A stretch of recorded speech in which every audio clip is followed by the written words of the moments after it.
If you have followed me over the years, you will know that it is my belief that every person should be raised for marriage. Many people were not raised for marriage. Many people just raise their children to be independent, to be able to live life on their own, not to depend on any man, not to depend on any woman. And they are wondering why we're having a lot of marital dysfunctions we are having today, why we are having a lot of divorce and everything that is happening. It is how you raise the children. It is how the community raise the young people in that space. You people raise people to be self-centered, to be selfish, to be thinking only of themselves, and you're wondering why they cannot do marriage. They will not be able to do marriage. We raise those people simply for their career, for them to be able to take care of themselves, live independently of themselves, and at the same time um be be providers for us, be keepers for us, be caregivers for us. But this is what I want to say. I see people who complain every time that my husband is this, my husband is that, and that's because I'm a family lawyer and also a counseling psychologist. But then we have to, and I'm saying that if your husband, to a large extent, if your husband is behaving badly, to a large extent, his family is to blame. I know he's an adult, but what does scripture say? Train up a child in the way he should go, so that when he's old, he will not depart out of it. So there's every possibility that every adult you see out there is to a large extent a product of the training that he received from the family. There is that reality, right? There is that reality. So that's why we talk about culture. We talk about community culture. We talk about people culture. We talk about systems and the rest, right? So that's why one way or the other we expect Japanese to behave in a certain way. We expect Nigerians to behave in a certain way. We expect Americans and Europeans to behave in certain ways, and that's because from the way they were raised, although they are adults right now and they are supposed to have independent minds, we understand that the way they were raised, all right, will greatly influence how they behave even as adults, right?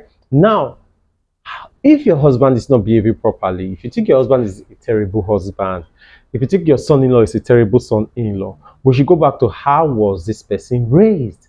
And now, leaving it that and coming to think about this, that we may not be able to change anything right now that has already happened. But the question I want to ask you is, you have sons, we have sons. I have two sons. My father has six sons, right? We have sons. How are we raising those boys? What type of husband would they be? What type of grandfather would they be? We have the responsibility to raise it. And we have 0 to about 21 years to do a lot of that wiring. So let me go back and let me break it down. You see, unto us a child is born, and unto us a son is given. All right. Now, a child is born, a son is given. But at the end of the day, we need to train this child in the way he should go, train this son in the way he should go, so that when he becomes old, when he becomes a husband, when he becomes a father, when he becomes an uncle, when he becomes a grandfather, he will not depart out of it. So there are things that I want us to see, and I wrote them down. So I want to just share directly, and I call them four things, right? There are four things we need to work on. So if we have a, a boy child right now, we are supposed to raise that boy child to become a son. Unto us a child is born, unto us a son is given. So we are supposed to raise it to be a son. So he's supposed to be a son to us. We are supposed to see this boy and like, oh, what an amazing son. We are proud of our son. We like the outcome of our son, right? So first, he is a son to us. Then secondly, we understand that this person has to be a man for himself and his community. So we have to raise this boy child to become a son for us. We have to raise him to become a man for himself and for the community that he lives and for the society he finds himself.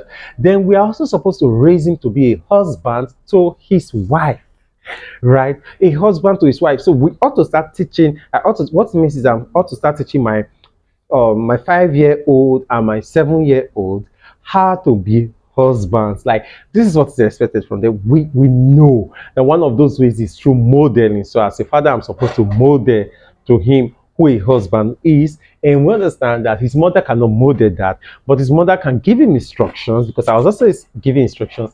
This is how to treat a woman, this is how to behave around a woman, this is how to be responsible in the house, these are the things to do. So we have to raise him to be a husband. They will also have to raise him to be a father. Many times, like for example, from the day I had my first son, I had never been a father. But over the years, my father raised me to be a father. How? One of the things he did for us, his sons, was to insist that we all volunteered in the children's church. Right? Volunteering in the children's church, what it did for us is that it forced us, right, to understand children, learn how to relate to children. I babysat two kids. We were always having to want to take care of other kids. We bring other children around. You just learned how to be a father, how to make decisions as a father, because being able to make decisions as a man is different from making decisions as a husband, because making decisions as a man is only about you. Making decisions as a husband is ensuring that our marriage work. This thing favors me and my wife. Then making decisions as a father is a whole lot different, because right now is you, your wife, your children, and everything, right? So we get to learn how to do those different things. Let's forgive our parents and our in-laws for not, maybe for not raising great men. They did the best they could. The belief is that if people know better, they will act better, right? So let's say we forgive them. But the question is that should will life forgive us? Will life be that merciful to us? Since we know all we know right now, we understand all we understand right now, and we still don't raise husbands that are better off than we are. And we still don't raise fathers, and we still don't raise men that are better off than we are. Who raised your husband? And who is it that is raising the husband of the next woman? You rock.